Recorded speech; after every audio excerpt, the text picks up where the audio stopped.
This is loud, bro. Don't get caught up on it.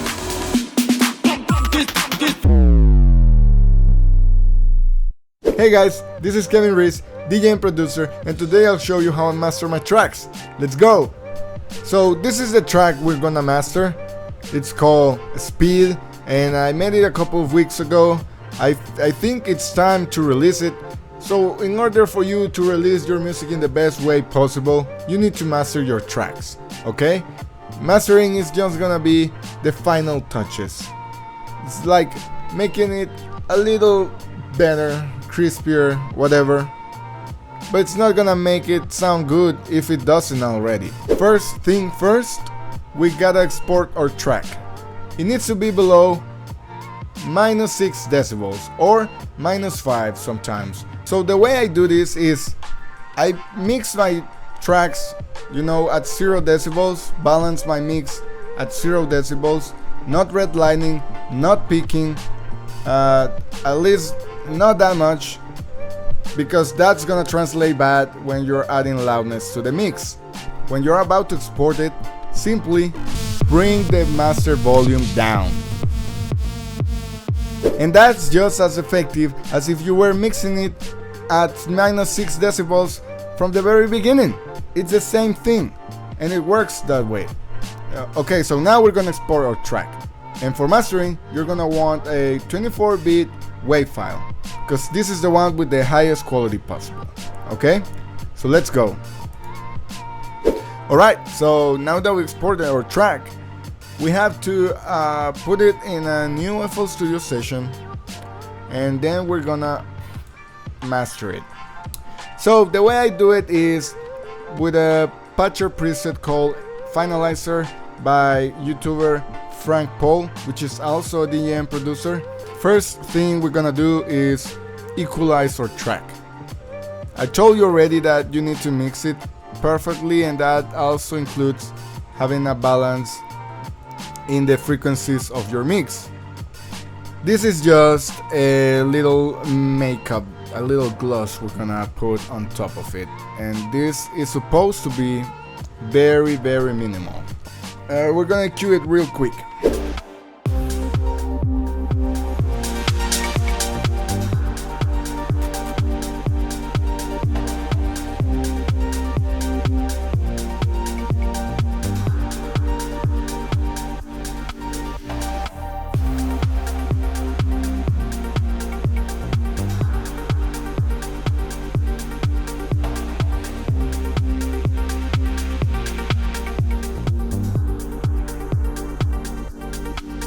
Also, a nice way to know what each individual frequency is doing to your track is just to boost it all up, listen to what it sounds like, and then reduce it so you know where to place it.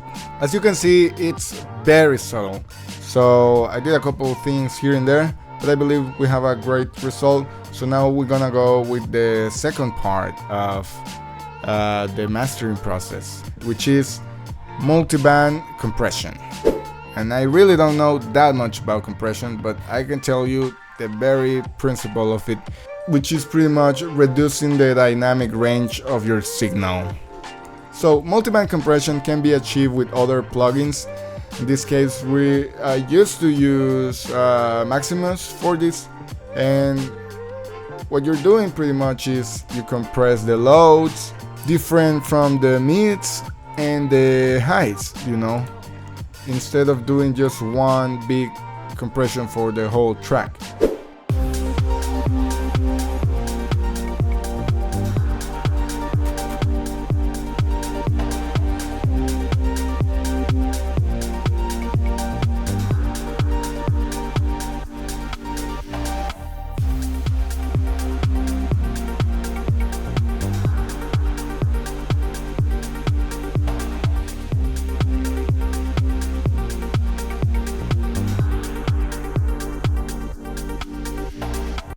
I made these subtle changes, to the compression.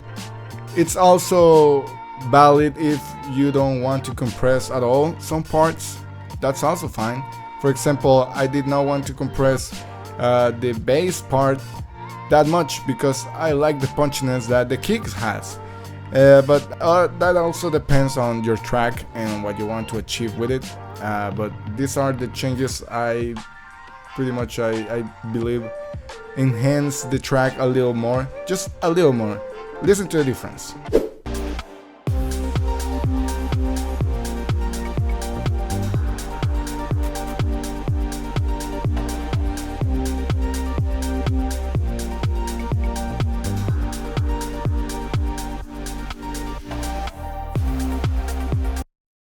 So yeah, after we compress the track, we're gonna go with the shaper, which is, it's like a de-esser, okay? And this way you can get rid of, if you have vocals, where you can place it as another layer of a de-esser, so you don't have those harsh S sounds. But it's really good at taming up some of the crispiness of the hi-hats or other sounds you may have there. So let's see. And we can listen to it.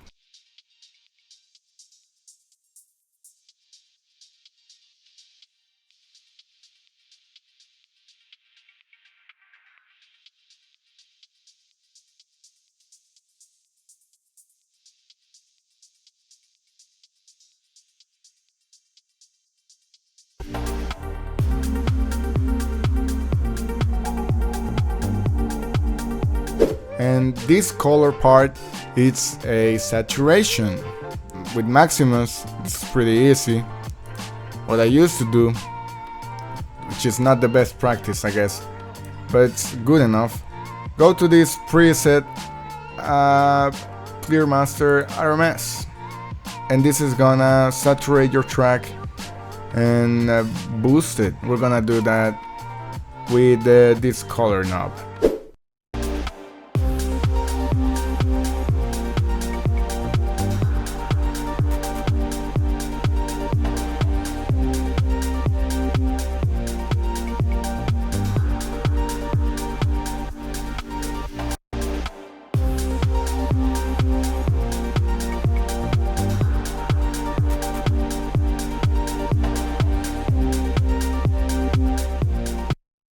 You have to take something into consideration when you're doing this, is that usually when it sounds louder, you might feel that it sounds better, and it's not really that way. That's why all the other steps were made before all of this, because that way you can have a real comparison, volume to volume, with the track you made, okay?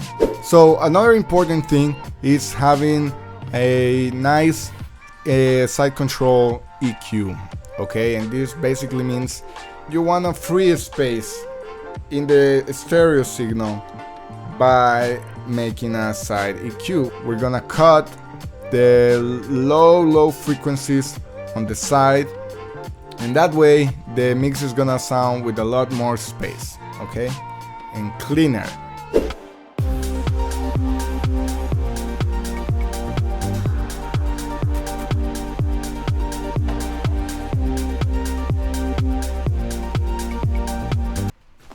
By the way, you can make your own mid-side EQ, that's how it's called, and you can make them with stock plugins. So maybe in another video I'll show you how you can make your own if you're not using this patcher preset, which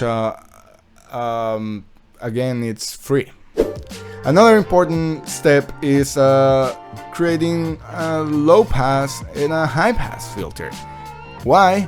Because as you can see, there are probably frequencies in your track that you cannot listen to just because of the nature of the human ear. You cannot listen to things below 20 Hertz, and arguably below 30 Hertz it will be not important for the experience of your track, right? Usually you would just drag this around 30 Hertz. I do recommend making this cut. There's nothing in there that you can hear that it's actually adding any value to your song, okay?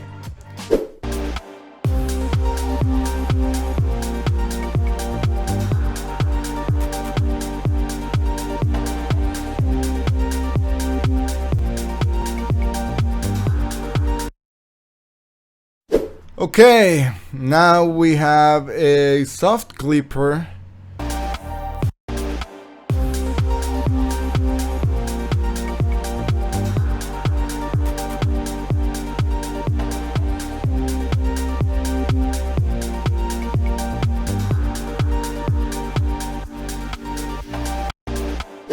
Okay, so we round up a little bit with the soft clipper.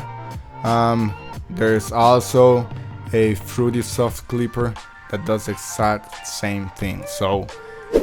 And the last step is making your track loud, and how you're gonna achieve this is with a limiter. Basically, we're gonna, as you drag this up, the threshold of the limiter will be going down. So again, you want to be very subtle with this, but we want to push it as much as we can without distorting or saturating.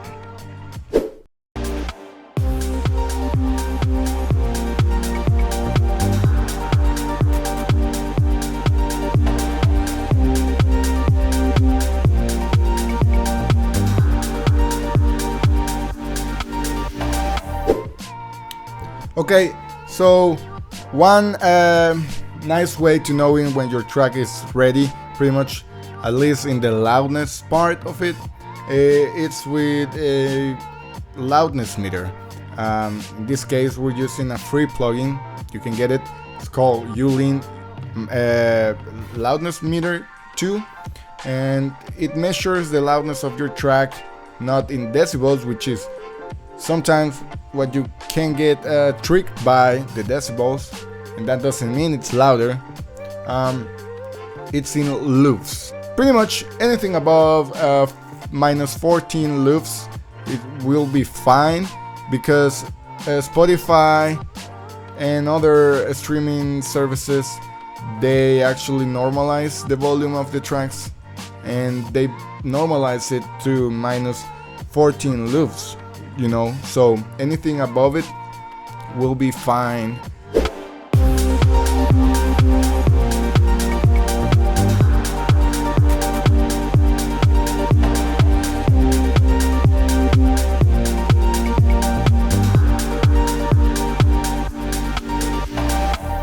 I never aim for a specific number, never get too focused on that. I just look for the track to be balanced, clean, and as loud as possible. That way I know it's gonna translate well to basically almost every device it plays on. Don't get too caught up with the loops, you know, it's not a competition. I know they say there's a loudness war, but yeah, that doesn't really matter. All that matters is the quality of your product, okay? And this is loud, bro. Don't get caught up on it. This is perfectly fine loud, okay? Okay, so remember, this doesn't have to be in one session. You can always come back. I'll probably come back to the master and just to check it out and see if I still feel satisfied with it.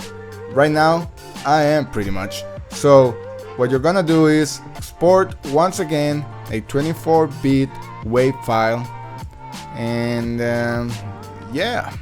And now for a quick comparison, this is what you want to achieve, okay? This is the track before being mastered, and this is the master track. So yeah guys, that was it. Subscribe to my YouTube channel if you like what you see. If you learned something new about FL Studio or music production in general. Press the like button if you like this video. Follow me on Instagram, kevin.rees. And yeah, see ya!